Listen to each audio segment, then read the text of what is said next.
Good afternoon, ladies and gentlemen, and I welcome all of you back in time. So, I know what you're probably thinking to yourself, what exactly is all this about? Well, I'm going to explain why. So, I was going through my channel's videos just a couple of days ago, and, excuse me, and for some reason, because somebody recommended I should put all these into a playlist, which was a great idea.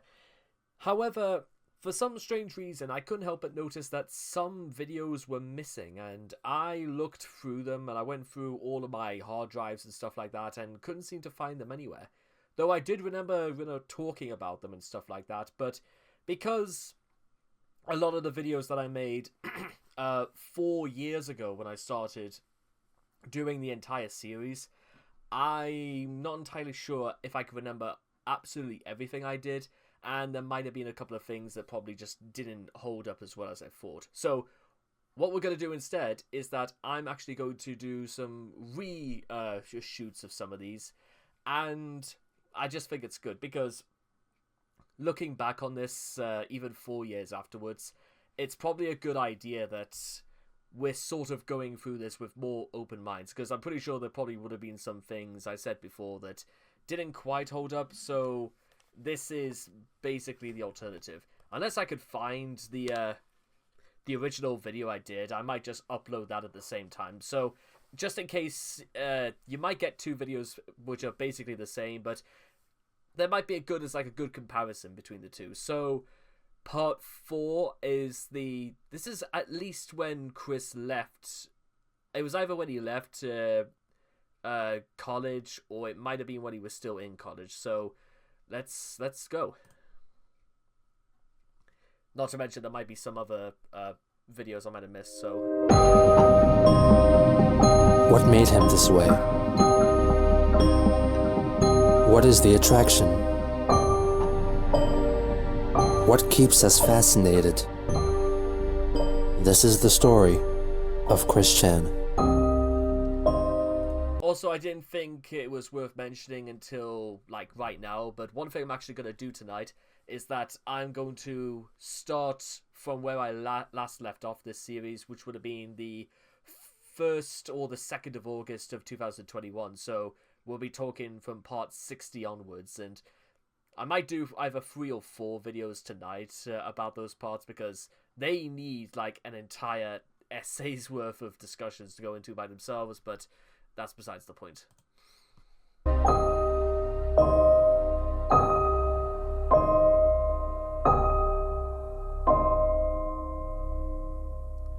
Okay, here we go. Part 4. With Sonichu Issue 5, the story strays further and further away from the Sonichu storyline and makes Christian the main character, with the plot of the comic closely mirroring his own life. I don't remember if there was ever this much blue going on here, but as we'll see from part 5 onwards, Chris's own language becomes more blue, if you know what I mean.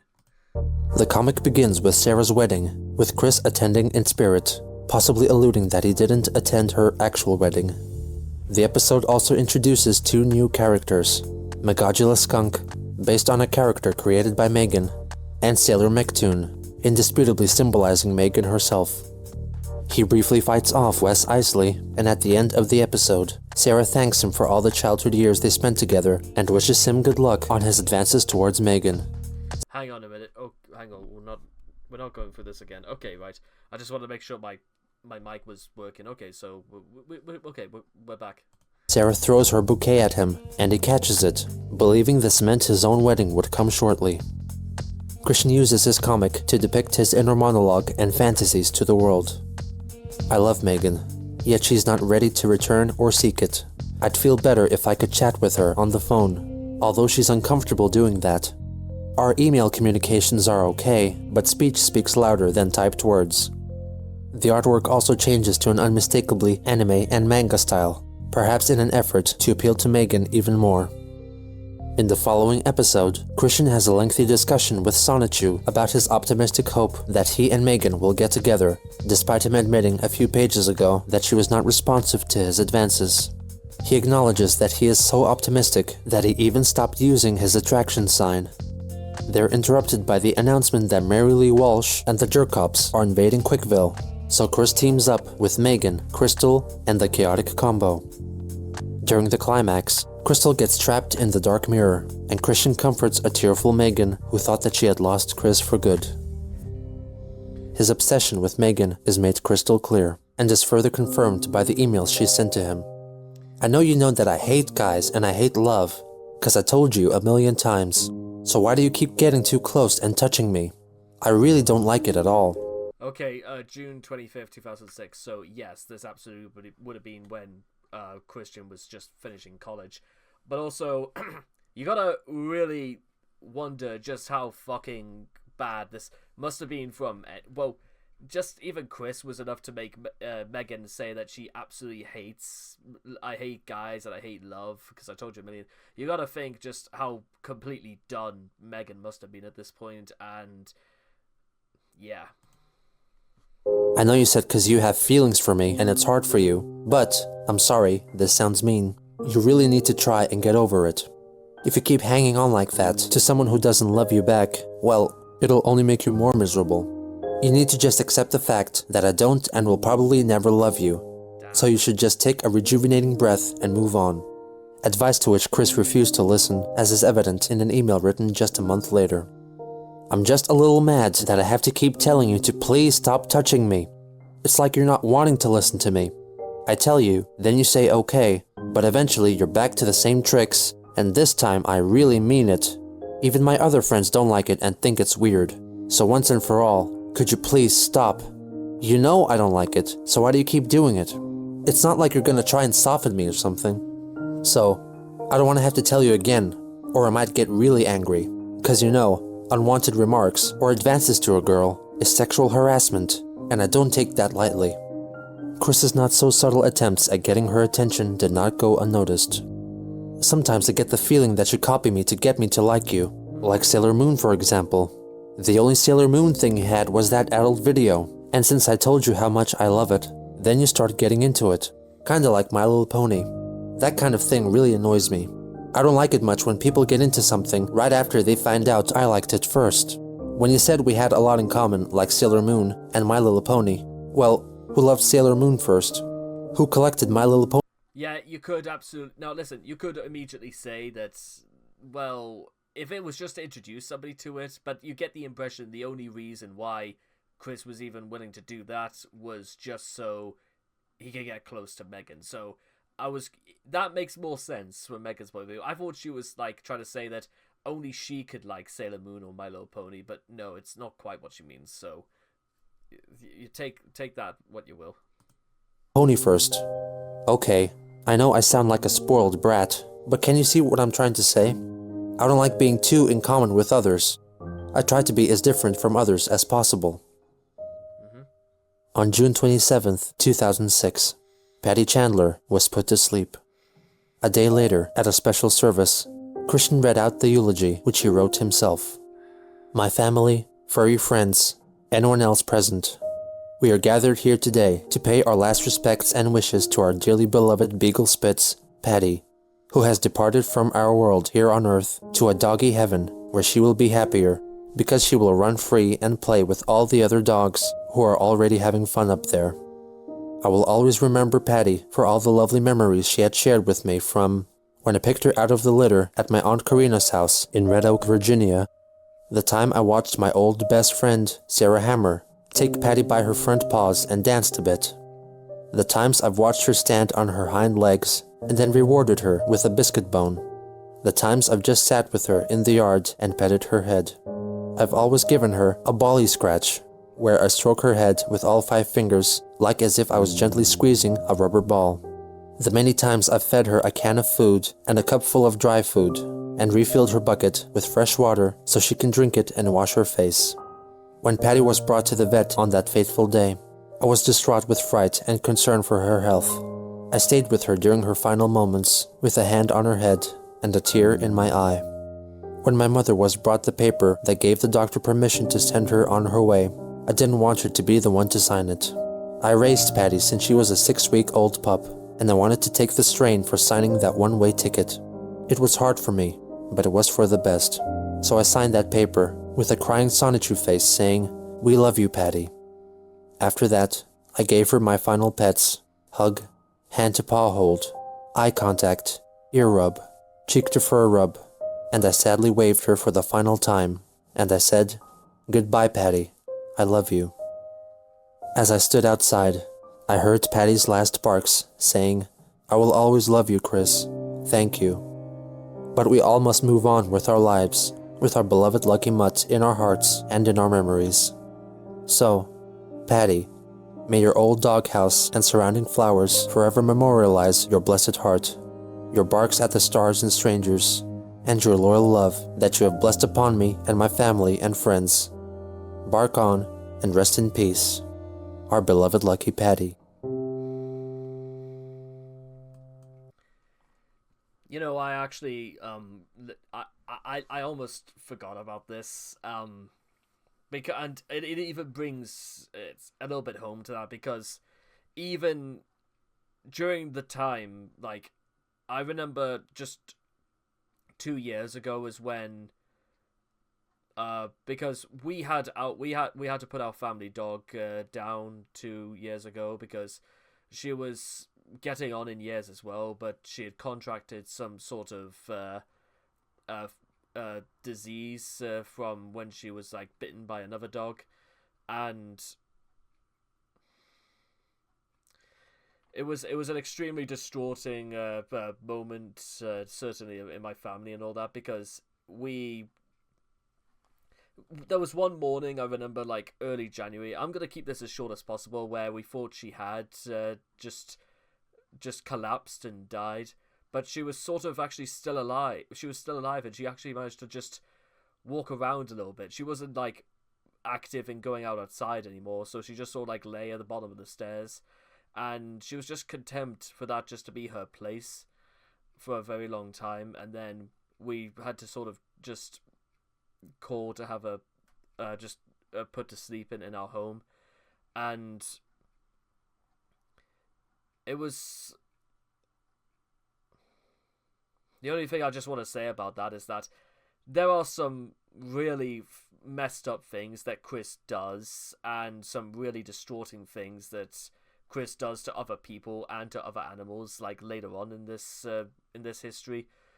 But this still, I think, might possibly be the saddest moment in the history, because there was like almost no...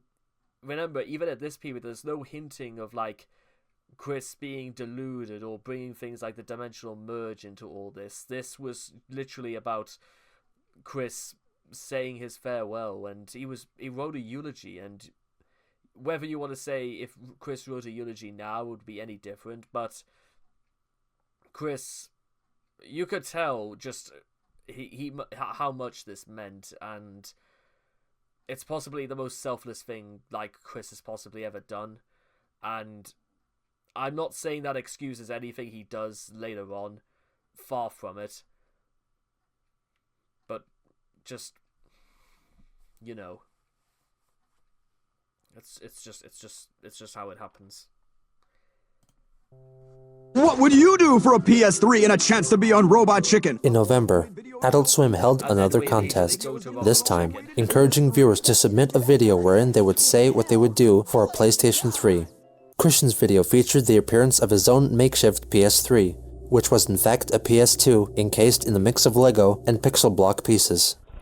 Hello, my name is Christian Weston Chandler of Ruckersville, Virginia. What would you do for a PS3? What I would do for a PS3? I tell you what I'd do. Well, if I had the money, I'd wait in line, like all the other people did with their tents and all that good stuff.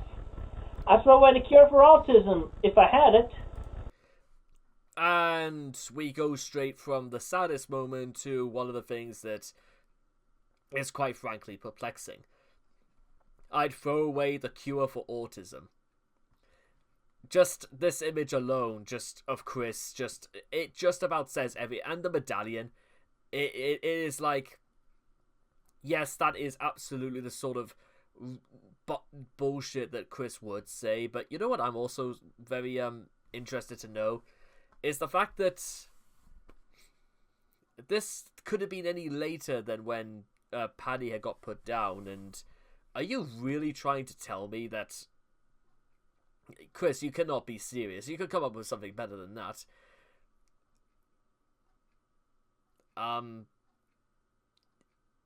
He should have said something stupider like, I would have destroyed every single PlayStation 3 in existence. That's how badly I want it. Say something that's like, I don't know, stupid but contradictory, because I remember when, like, I was like 8 years old when the PS3 craze and then its subsequent disastrous launch went. But I don't know, what can you do? This is... Yeah. And bear in mind, Chris would have been, what, 24 at this point? And you're trying to tell me that... Good Lord, yeah. You're really trying to tell me that Chris couldn't have, like, fought a little bit more harder about this? Ah, no, what can you do? Because I want to get rid of that lifelong curse that I've had. And, oh yeah, I would trade in my PS2 for another thing. Or, I wonder if anybody from Robot Chicken actually ever saw this video. No, let's not think about that. Otherwise, I'd make one from wood if it was hard enough. But you know what I did? I did it. I made one from Legos and pizza blocks. And believe it or not, I actually play Guitar Hero on this thing. Thunder Horse! In the beginning of 2007, Christian started working on a DVD called Yep, I'm on TV, which would become a collection of all his TV appearances and his homemade videos, in addition to a slideshow of his pictures up to 2007. He planned to make and release it to only a small selection of people, including Mrs. Sanford, with whom he got in touch via email. You may be able to help me in a portion of it now. There will be a slideshow projected from my PlayStation Portable, featuring not only pics of me growing up, but the friends, teachers, and relatives I've known and remembered, either from heart, like yourself, as well as yearbook signatures. As for what had happened during PBCC, in a nutshell, about midsummer 2003, Wait, what does this say? You may be able to help me in portion of it now. There will be a slideshow projected for my PlayStation Portable featuring not only pics of me growing up, but the friends, teachers, and relatives I've known and remembered. Either from heart, like yourself, as well as the yearbook signatures. Anyway, do you remember the old class, Sarah and Mika, the blonde girl with glasses and the slow-talking African-American whose Miss Echo told over and over to get his dad to teach him how to shave? What? I remembered both of them from heart, but unfortunately I don't remember their last names, so it's hard to find them in the yearbooks. Could you tell them their last names, please? Okay, so Chris is asking people, mostly female, to be doxxed and stuff like that. Also, Mika. Who the hell is Mika? That's the first time I've ever heard of that in this. Who Mr. Echo told over and over to get his dad how to shave. Chris really must have like a better memory of school than I possibly will ever have, because how do you even contemplate knowing when to say something like that? Realized upon revelation that I needed a girlfriend to make into a sweetheart from the ground up. So, with the sign, which I've later realized that it made me look slow-minded, the R word, I've started my enduring love quest. The Dean of Student Services, Mary Lee Walsh, came out and tore my sign up right in front of the R word, and he says services. There's a popular meme going round actually on Twitter. It's called, if you don't want to be called that word, then do not be that word. Well, I think we know what that word is, and moving on. Of me and said, "You're not gonna get a girlfriend this way or anyway." That bitch shattered my heart and murdered my soul. And it wasn't just her. The policemen imposters in brown, white, and red, aka the jerk-cops, blue and black are the true police soldiers, also seriously indented the impression that vagina is for virgins, not lovers. He talked about his high hopes for a future with Megan, and ensured his former teacher that she would receive a copy of the DVD. 3 days. I wonder if Mrs. Sanford decided to literally block and literally never take any more emails from Chris ever again after this. It wouldn't surprise me, and it's probably for the best. Days before his birthday, he completed Sonichu issue 6. The first story, titled Episode 12.5, is strikingly distinct from all the episodes thus far, which stars his recently deceased dog, Patty. The story opens with a creative blend of photographic backgrounds and a hand-drawn Patty who wishes she could speak so she could thank Christian for all he has done for her. The next morning, Christian walks outside to feed her, only to discover his dog has transformed into an anthropomorphic dog-like creature who can talk. They spend some leisurely time together, and she tells Chris that she wishes to roam free outside her pen.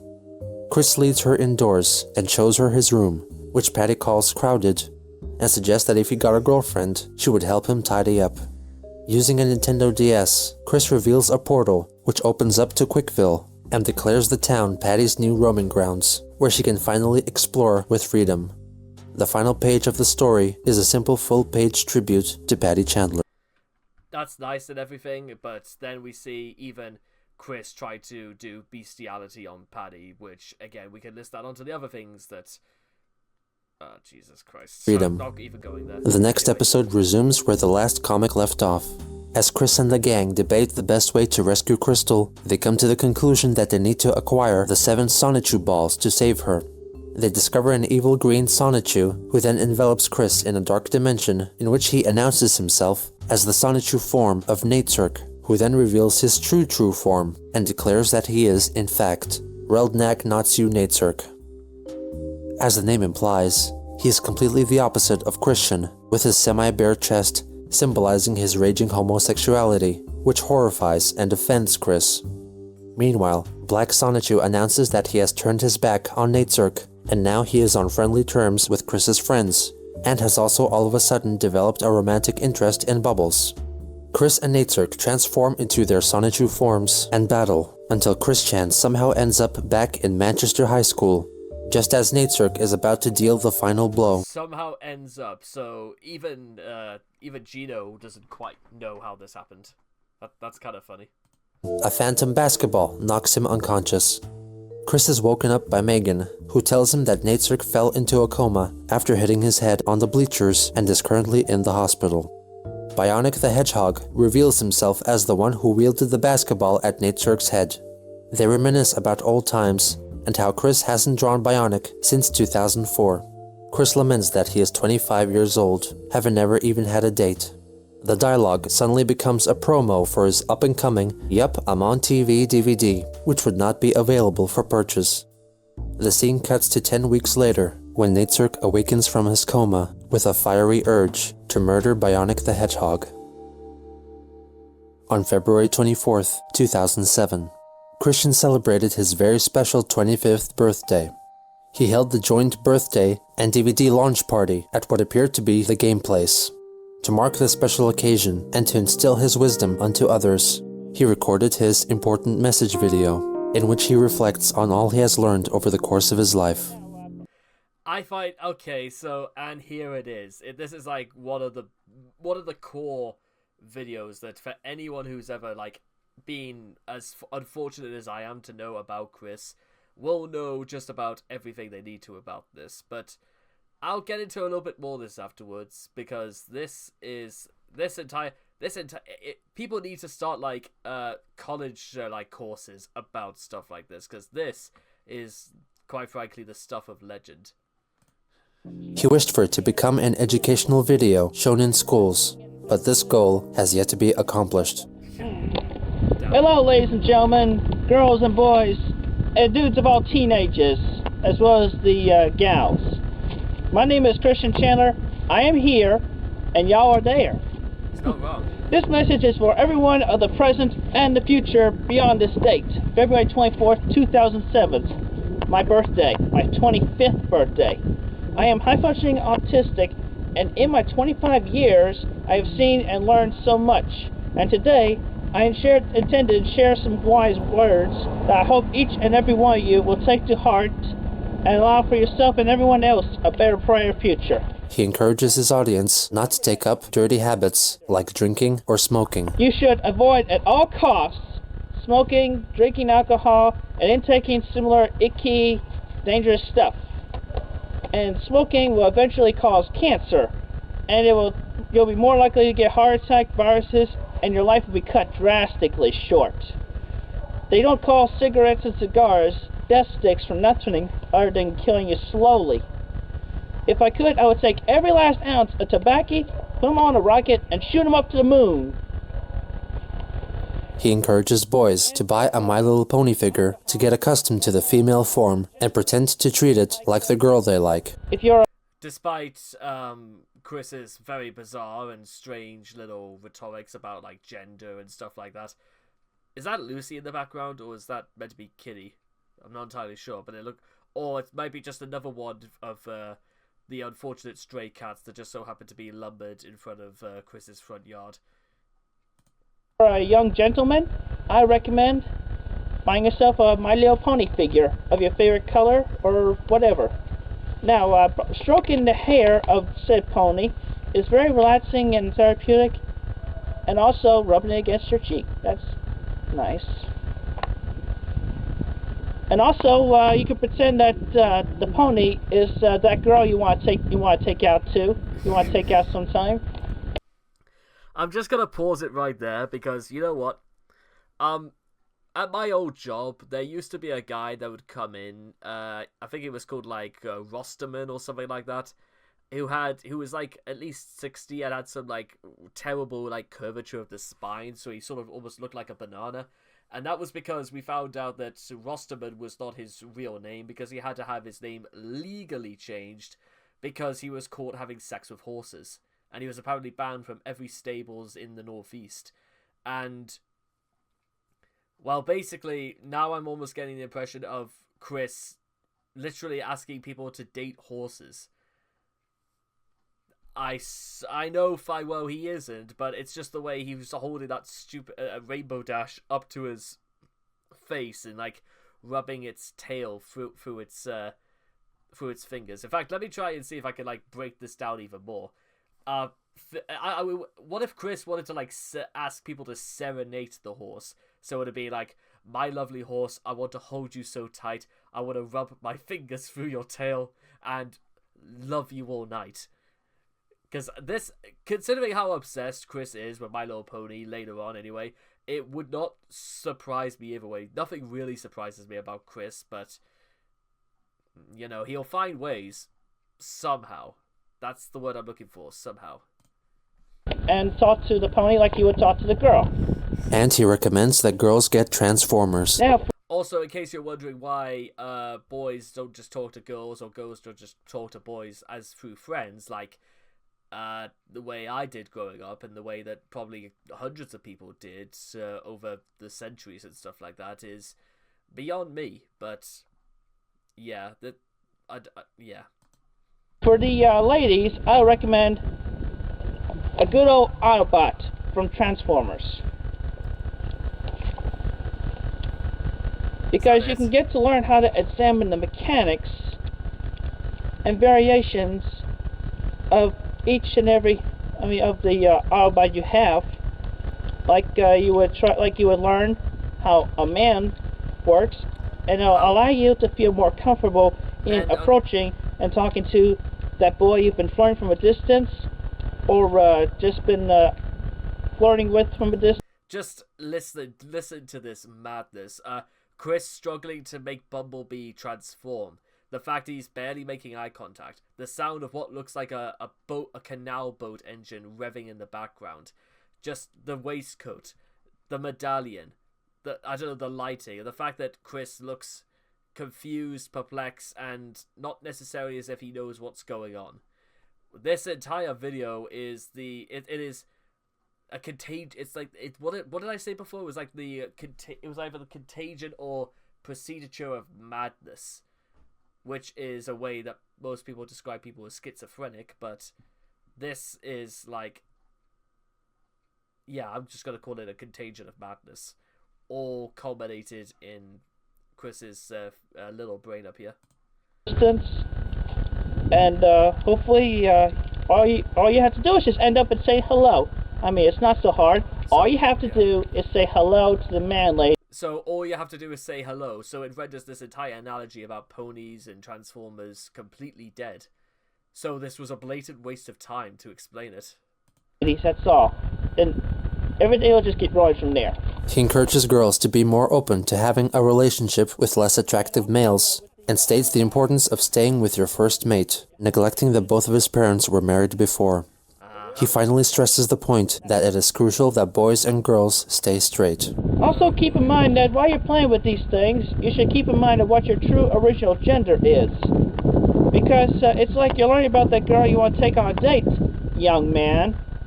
Or likewise, you feel more comfortable to approach that boy just saying hello that you've been checking out from a distance, young lady. And hopefully in due time or now, each and every one of you will stay straight. You know, girl for boy, boy for girl. Everything else is vice, as said by Dr. Kinsey. And besides, if you stray away from the straight path, it can really jeopardize the entire future of the world and the human race. This video. Don't worry, Chris. The human race is completely fucked no matter who decides to go with who. So, sorry, Chris. It's actually, when you think about it, it's probably the best thing for the human race that people like Chris don't breed. So, I can say, well, if there's one good thing to come out of this, It would become the final addition to his DVD. I am Christopher Christian Weston Chandler. Live long and shine on in your very own unique way. War is never the answer. Peace is. Never fight. Compliments will get you fuzzy wuzzies. War gets you prickly wicklies. As well as I just want to point out that apparently this term here is apparently a pretty is something of a racist phrase, I think, about in some parts of the world, though I don't exactly know how Chris could have known that, so I'm not going to hold him too much over this. So it's just what it is. It's unfortunate, but again, this is something that's completely out of Chris's control, as opposed to everything else that he's done. It is life, period, not just in this video. punches, they get you those too. Thank you very much, and have a wonderful day. In March, Chris reignited communications via email with his half-brother, Cole Smithy, who had made a career for himself as a film critic. This renewed interest was most likely in order to acquire his address so he could send his DVD to his brother. I have talked to Mom, and I quote her when she said, "I do not regret giving life to Cole. We've had a bunch of good years up till the madness. And all things considered, I still love Cole very much like any other mother would for her son. She really does." Cole's response was brutally cold and honest. I grew up in an abusive household with Barbara and my former stepfather, Jerry, where physical and mental punishments ran the gambit, from bare-assed beatings to cold showers to bizarre scenarios, acted out with glee by two deeply neurotic adults. The treatment I received in Richmond, Virginia, was another matter altogether. To raise a child in such conditions is inexcusable. Even at a very young age, I knew that they would abandon me. They were both irresponsible and incompetent parents who exposed me to traumas that I would rather not remember. He continued to elaborate on his feelings towards Bob. The crux of my problem with Barbara comes from two sources. The first is Bob's bitter influence on her, which worked to separate our relationship just as Bob did with his own children, with whom he has no association. In nearly 44 years of life, I've never met a meaner or more reprehensible Republican cur than Bob Chandler. I hope that you will email me when he dies so that I can celebrate. Our mutual hatred has never been a secret, and it points out Barbara's proclivity to isolate herself via scurrilous mates. The second and more compelling issue that permanently ruined my relationship with Barbara is the litany of lies she tells anyone who will listen about. I know, again, I'll get into a little bit more about this in a second, but it only goes to show exactly sort of what two very different people that Bob and Cole, Chris and Cole were, when Cole frequently will use a phrase like scurrilous, and how Chris's own lexicon is rather limited and only really fueled, at least through this correspondence, by things that Barbara wanted to say. About the identity of my biological father and about her marriage history. He revealed that he employed a private investigator to track down his biological father, who was most likely a man named Rand Coleman Yates, to whom Barbara was married. Go ahead and send your DVD to my address listed below. You and I may be related, but our mother only loves you.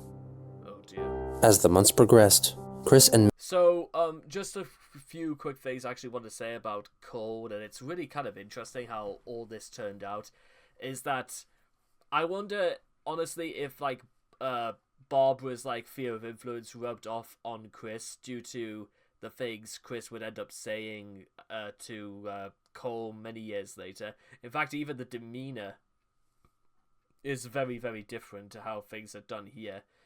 And it's actually kind of fascinating how much Barbara actually really influences Chris, because I have a strong, like, suspicion that really we call Barb was Cole refers to Bob as a Republican cur, but it's kind of fascinating how actually Chris sort of more models after Barbara in this sense, as just someone who keeps bad company and tells her to do bad things because they can get away with it.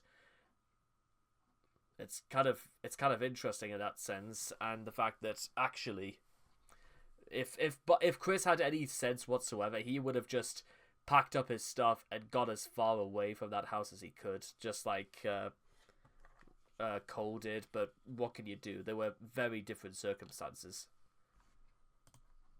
Megan's strained relationship carried on. She told him that she did not appreciate him depicting her original female characters with breasts, and once more ordered Christian to stop touching her. In May, Chris created a YouTube account called Sonichu and uploaded his first video, a fight on the game Soul Calibur of Chris versus Mary Lee Walsh. Sage wins. See that?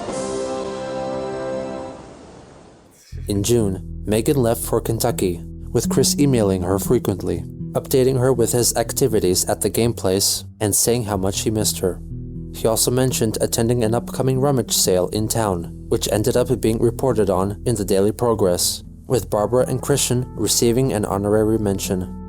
Right behind Ross, Christian and Barbara Chandler were waiting to shop. Christian wanted toys and video games, while his mother wanted to look for fabric. In the Just once again a reminder that some things literally never... Okay, not this. meantime, Never Sony held the Chop Chop Master Onions Rap Showdown contest to promote the Parappa the Rapper video game, which required contestants to submit a video of themselves performing a song from the game. However, they were limited to only using their own voices, with the use of backing tracks resulting in an immediate disqualification. The winner would get 2 PSPs and an all-expense trip to Seattle's Penny Arcade Expo. Chris was convinced that if he were to win the competition, he could give one of the PSPs to Megan and then invite her along to Seattle so she could fall in love with him and finally take his virginity. AP Station. My name is Christian Chandler. I live in Bucksville, Virginia. I have a PSP. I like the rap. I play with the rapper. I go with you now. The only song I know is Master Onion, which I got from a demo I borrowed from my friend Megan. Chris's video was far from polished, with rehearsal probably kept at a minimum. Kick, punch, it's all in the mind. If you want to let test me, I'm sure you'll find that you all things that I teach. By the way, when when Chris mentioned the only song you know is Master Onion, he clearly was bullshitting already, because you see the way he has to, like, hold his neck forward as though he's trying to read something. Yeah, this is for those who are honestly I'm trying to like fit this in retrospectively to like the progression of the series, but one thing you'll come to know is that Chris literally will do the most minimal amount and expect to receive all the praise from it, which is not necessarily uncommon with young men like Chris, but to be honest, it might have also got to show you how maybe more sheltered Chris probably was, and his inability to realize he could do so much better. Teach you sure to beat ya over Everest and S2 He inserts various seemingly random video effects, which were at his disposal via the camera he used to film the video, the PlayStation Eye. Duck and turn, duck and turn. We're gonna jump and pose, jump pose. Come on now, why don't you follow my word? Because it's almost done, it'll make things worse. And bear in mind as well, this was an attempt, in Chris's words, to make Megan take his virginity. I don't really know how to put this to you, big guy, but despite everything that Megan said to you and you're still not getting the message, I'm surprised you would even try as hard as this. That's just me being completely fair and honest with you, big guy. To rock on, yo! Na-na-na-na-na-na! Rap, rap, rap! That's a rap! The following month, Christian found out that his entry made it into the top 10 and was now eligible to the public vote, ultimately due to the low number of total entries. He announced his elation online and urged everyone to vote for him on all his websites and social media. He also emailed several people asking for their vote. This included some unlikely candidates, such as his former guidance counselor from PVCC, Susan Hannafin, and his brother. After some deliberation, Cole agreed to vote for Chris, only after Chris asked their mother about who Cole's real father was. Chris promptly replied that he asked her and claimed that his father was Jack Dale Smithy, which Cole knew to be untrue. Understandably unsatisfied and upset, he continued to email Chris about how Barbara enveloped his life in lies, closing with an earnest wish to be informed of Bob's eventual passing. Chris intensified his campaign by handing out flyers at the game place, urging fellow visitors to vote. He even resorted to voting for his own video by making fake accounts, and gave himself a glowing review. From Quick Sonichu, Video Lucky 7. Such honesty of his situation and devotion for his lucky girlfriend adds great emotions to his performance. The visually appealing effects added the best humor and biggest laugh I had among the bunch. I enjoyed the fun background of his assumed-to-be bedroom, and his informative feedback on playing Guitar Hero on PlayStation 3 was truly a wise and great addition. Also, he has nailed the lyrics a cappella. As this brave autistic warrior so creatively put it at the end, rap. No, not a cappella, cap. That's the way, that's cap. That is the word to describe this. Rap, that's a rap. Truly the cherry on the top of the sundae. A perfect score of 5 out of 5 stars for his marvelous effort, and smiling at knowing he looked a bit stupid. Voting was closed at the end of July. The polls are closed, and I am anxious to find out if I am number 1 of the Rappas or not. I really want that trip to Seattle so I can be with my sweet Megan longer than usual and have fun together. I love her so much. Well, that's not creepy. On August 3rd, it was announced that the winner of the Chop Chop Master Onions Rap Showdown was Adam Stackhouse. Crack, crack, crack the egg into the bowl. Crack, crack, crack the egg into the bowl. M-I-X the flour into the bowl. Chris immediately wrote a strongly capitalized email to Sony, demanding they reconsider. I really wanted that trip so I could have a chance to impress my sweetest Megan and possibly fulfill my dream of getting married and soon have a daughter named Crystal. Yet now I, a frustrated high-functionally autistic 25-year-old virgin, have been balls broken like I have through a big chunk of my life in America's favorite game, Kick the Autistic. Sigh. I had my fantasies of having fun with Megan, taking her to a really extravagant destination. I am not rich. Taking a long-wanted tour of the Nintendo of America company tour with her, playing Guitar Hero against the guy in the Parappa costume, jamming with Megan in the hotel room, and possibly our first time in bed. Can we just, again, reference the fact that Chris actually sent this to Sony, and the fact that it literally comes across as basically a grown man throwing a tantrum, which is absolutely what this is in email form, and you'll do well not to have to do anything else with anyone who ever sends any emails out like this. So, just for what that's worth. If you didn't know already, now you know. And knowing is half the battle. Sigh. Life can be so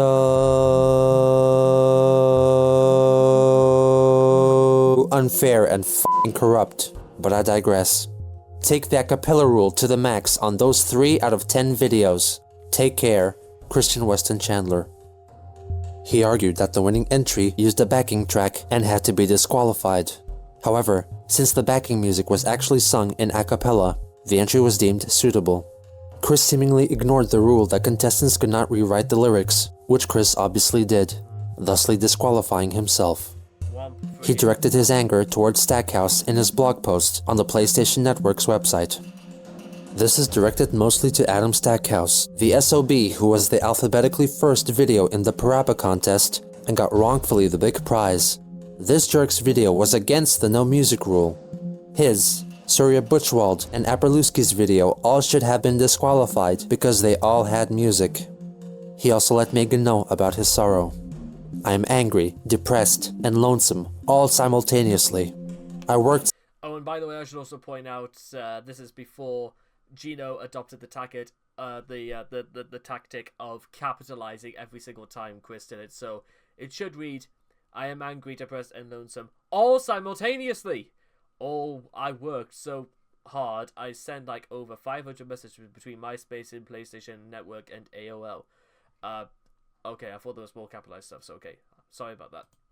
So damn hard. I sent like over 500 messages between MySpace, PlayStation Network, and AOL. And I even made up over 120 dummy email accounts to match with their dummy PlayStation accounts so I could stuff the f***ing ballot. Sigh. I failed. So much effort. Rapping and dancing with goofy effects to be even considered. Spreading the word as far and wide as possible. Wasted. And I did it all for you, Megan. I had you in my heart as I chopped the onion a la mode dance. Megan finally let him have a piece of her mind. I just want to say that your behavior has irritated me for the last time.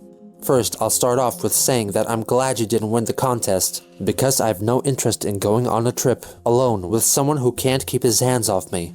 I'm not your girlfriend, and I never will be. When I say don't touch me, that means don't touch me. What may seem friendly to you is sexual harassment to me. And I don't like your Megan obsession. I don't like being a character in your comics. I don't like how you made me a character in Soul Calibur and Animal Crossing. That kind of behavior really freaks me out. To release his rage, Christian filmed a video of himself shooting a dart-firing Megatron pistol at a dartboard with a photo of Adam Stackhouse's face on it. And that is how angry I am at Adam Stackhouse, Apperluski, Rudell, and Surya Butchwald. They should have been disqualified because they had music and more than one person in their Freakazoid videos. As time went on, his attitude towards Megan changed little, announcing his displeasure at her fraternizing with her friend Christopher. The hugging was one thing, but when I heard the smack of your kiss on his cheek, it started a chain reaction in my head from OMG to simultaneous infuriation and jealousy. I assure you that I would not do anything extreme to Christopher. Originally, I was not fond of him, because it was obvious that he was a homo. Yes, I am a homophobe. I fear them all, and I fear the tormenting temptations of falling off the straight path. But then I mentally, sometimes from a DVD...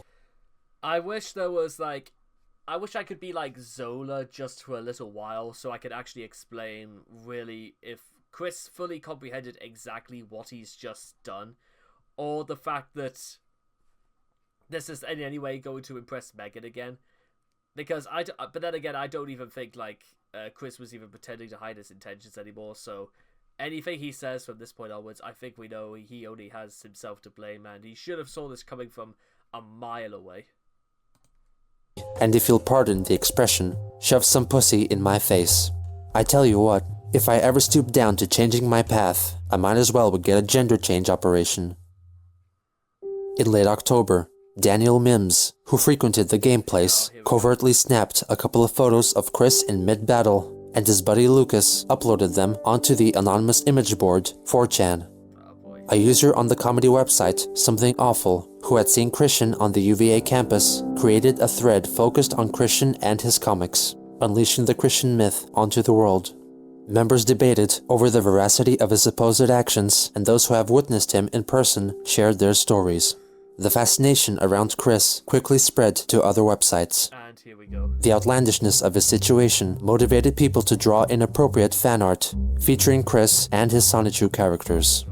On November 3rd, in a thread on 4chan, a user named Evan Christopher George was encouraged to send Chris an email showcasing a small selection of fan art. This is some fan art of Sonichu my friends and I have drawn. I hope you enjoy it. The included images were Chris hosting girlfriend auditions with no darkies written on his desk, a short comic about Chris losing his virginity by having sex with Sonichu, a graphic depiction of Sonichu masturbating while yelling out "No darkies, jerk-op," and Chris and Sonic Thorndyke, a character conceived by one Blaze Sonic, having a stare down. Chris's reply was rather unexpected. Thank you for your fan art contributions. In constructive criticism, I like the one with me and a girlfriend auditions, as well as my glaring in the eyes of the blue guy. But I'm feeling great detest towards the other two. Sonichu and I are not of that nature at all. If you would like to make it up to me, though, please. So Chris has no issue whatsoever about the fact that it made him look like a racist, but he's more concerned about the fact that he's being portrayed as gay. That's like, which ironically, you know how you ever heard of the phrase like, art imitating life? And what we know concerning the Idea Guy saga just over 10 years later, well, you can fill out the rest, because I imagine that, to be honest, I'm a little bit surprised myself in one sense, because, well, when you think about it, Chris probably got more fan art than probably any of us will throughout the rest of our lives. It's a shame it had to be of this, and considering the circumstances and all that, but actually, I think I kind of forgot what my point was about that, but yeah. Okay. Draw a strip of Rosechu stripping for Sonichu and have him f her, and draw Rosechu masturbating and squirtin'. I am straight, damn it. I will not be veered in any other disgustingly grotesque direction. Again, most nasty fan arts are not appreciated at all. Please feel free to share that quote with the rest of the fans. Sincerely, Christian Weston Chandler. We're keeping track.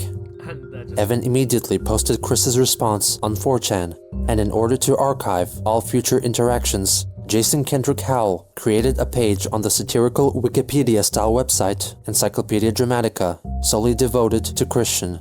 Under the assumption that these people on the internet provoking and making fun of him, or trolls, were genuine fans of his, he shared the news with Megan. Wait, what did it say there?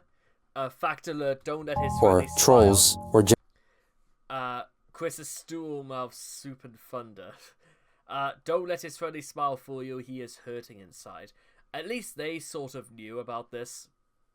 It gets far worse, my friends, much, much worse. That is the understatement of the century. Genuine fans of his, he shared the news with Megan. The good news though is that I've had more fans for Sonichu than I thought. Now the worst to bad. I got this email earlier that had a set of 4 fan art of Sonichu and me.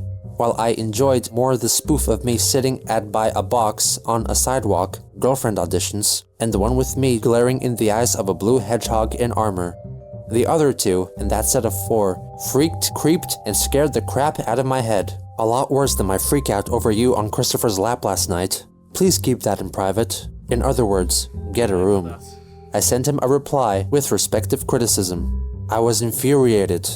He also found out about an artist on the website DeviantArt who had made Sonichu-related fan art but did not credit Chris in it, and also discovered the Encyclopedia Dramatica page. In the meantime, Evan continued to send Chris more fan art. I'm very sorry I disappointed you, Chris Chan. I drew what you wished. He sent a drawing of a naked Rosechu having sex with Sonichu and finally masturbating and squirting out of her gigantic penis. Oh, and here's more art from more of my friends. I didn't draw any of this stuff though, so if you don't like it, I have no guilt. This email included more graphic content, including Mary Lee Walsh and a transgender Rosechu. Alright, I have one last batch of fan art. I'm sorry to send so many to you, but my friends are really eager to share it all. I hope you enjoy. He attached more fan art, a few more tasteful than the rest. Chris replied, disclosing a link to the ED page about him. Evan coyly denied accountability. What? What a horrible page. I'm sorry. I must wonder how they got pictures of our emails. I hope no one's hacking my email account. Ignoring security concerns, Christian sent another angry email. Do me a favor, draw a vagina on my Rosechu. Rosechu is a girl. She never had a frickin' pickle. If I see one more frickin' pickle, and you may spread this quote to other adult fan artists, I will create you in Soul Calibur 3 and beat you up like there's no tomorrow. Oh, no. Evan replied with a simple uh-oh and a picture of Rosechu holding a pickle saying, I wish pickles could masturbate and squirt. And Evan saying, fudge, you're going to beat me up in SC3 now, aren't you? I shouldn't have let our souls get fiercely entangled. On November 4th, someone who called herself Vivian G sent an email claiming that she independently created a similar character called Sonichu and wanted Chris to acknowledge that it wasn't stealing. Evidently, he stated that it was fan art, and that she shouldn't keep doing it because his characters mean too much to him. Vivian then sent a caps-locked email trying to convince him to improve himself. Jesus, are you so high on your horse that you think it's fan art? Jesus Christ, man, you are irritating me. You are putting me under more damn stress than you'll ever have. I want to express my goddamn self to the internet, and I find that some prick who thinks he's so great can call homosexuals wrong, and I have 2 lesbian friends who would be offended as f*** by your ignorance, and thinks that going around stalking girls will get you a girlfriend. Newsflash, bitch, you mean nothing to this world, and you will never get f***ing laid unless you improve yourself. Your troubles with jerk cops isn't because of them, it's because of you. Fuck off and die. To be honest, I probably could have said this to Chris probably back in the day as well as right now, but to be honest, I think Vivian G just straight up giving Chris the blow dryer treatment, which, well, I think it's more called the hair dryer treatment, where basically she gets into somebody's face and screams absolutely inane things so that basically your ears get a bit deafened and the hair basically goes all the way to the back. Why did I say blowjobber treatment for? That was absolutely not what it was meant to be. Hairdryer. God damn it, I apologize. This entire debacle with trolls encouraged Joshua Martinez to toy with Chris, who first met him at James Madison University, where they both received speech therapy and remained as acquaintances. He managed to convince Chris that he regularly schmoozed with movie stars, thanks to his connections to the movie business. He contacted Chris and claimed that he found a girl who would like to meet him, when in fact, he was only trolling him. He even pretended to be this Lori and had a conversation with Chris through instant messaging. Christian reported on his elation in an email to Anna.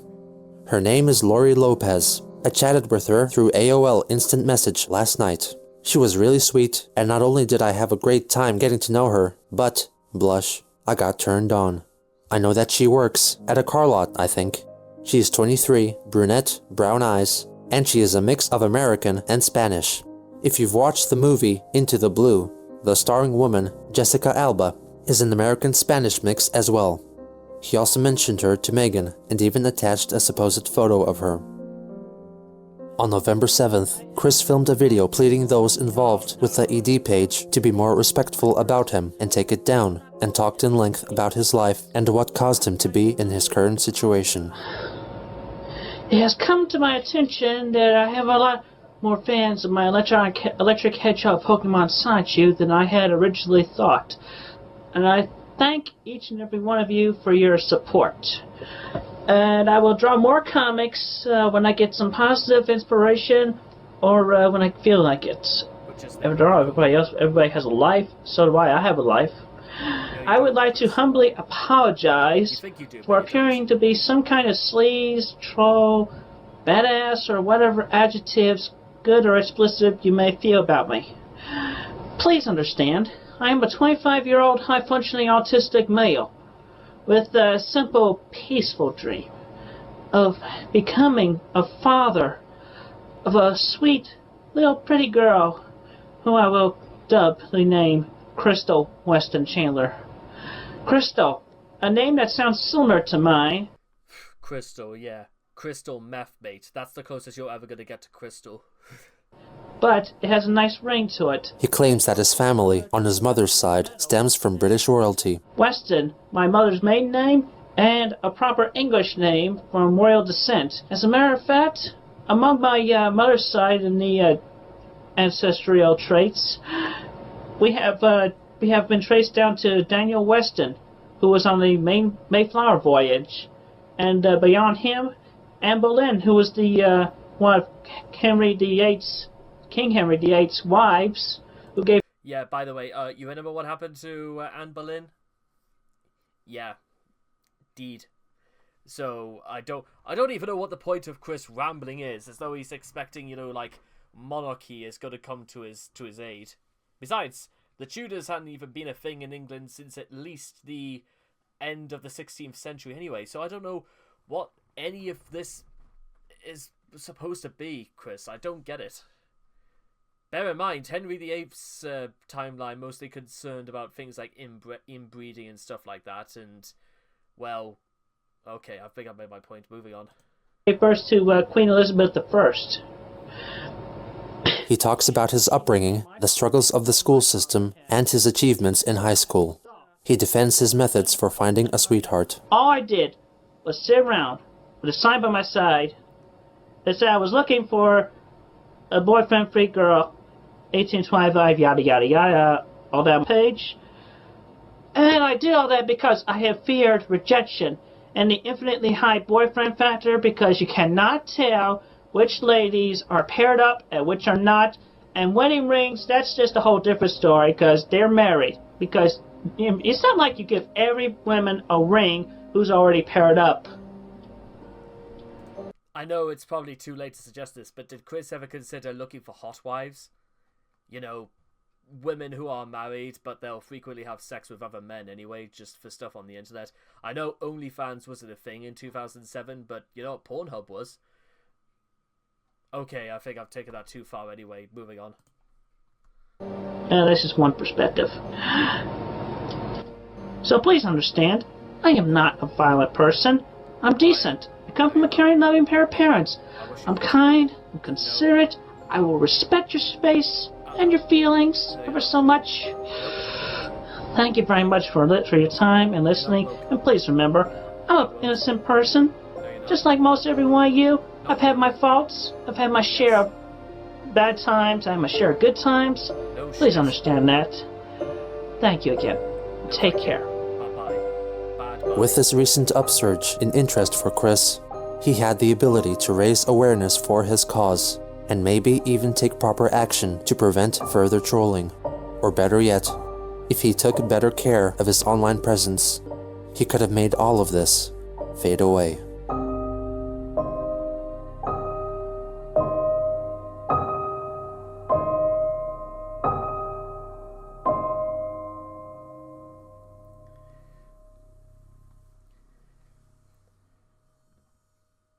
Good lord, like even in part 4, 1, 2, 3, 4, 5, 6, 7, 8, 9, 10, 11, 12, 13, 14, 15, 16, 17, 18 patrons, even though we only got to part 4. But then again, this was probably when he re-uploaded his stuff to his second YouTube channel, Gino did, of 2.1, so take that for what it's worth. So,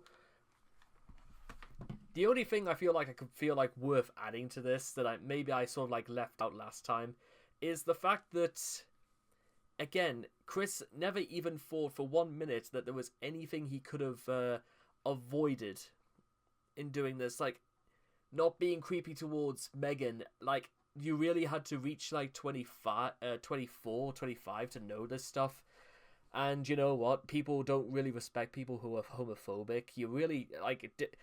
Well, then again, Chris always knew in the back of his mind, probably either as a result of Bob or Bob, but it's kind of what I will say is kind of funny is the fact that when I turned 25 last year, I did a very similar video to what Chris did, in which I filmed myself outside my front door and stuff like that, and talked a little bit about what I'd learned and blah blah blah.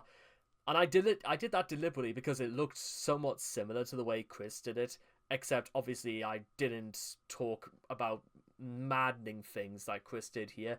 I only did it just because I want to do like my own little spin on it.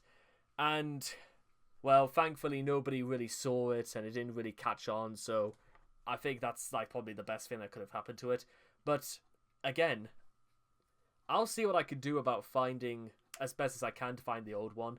But in case we don't, and this is what we got left to look forward to, I hope you guys have enjoyed part 4. A bit strange if you notice the comparisons between me back in 2020 to 4 years later, but there we go anyway.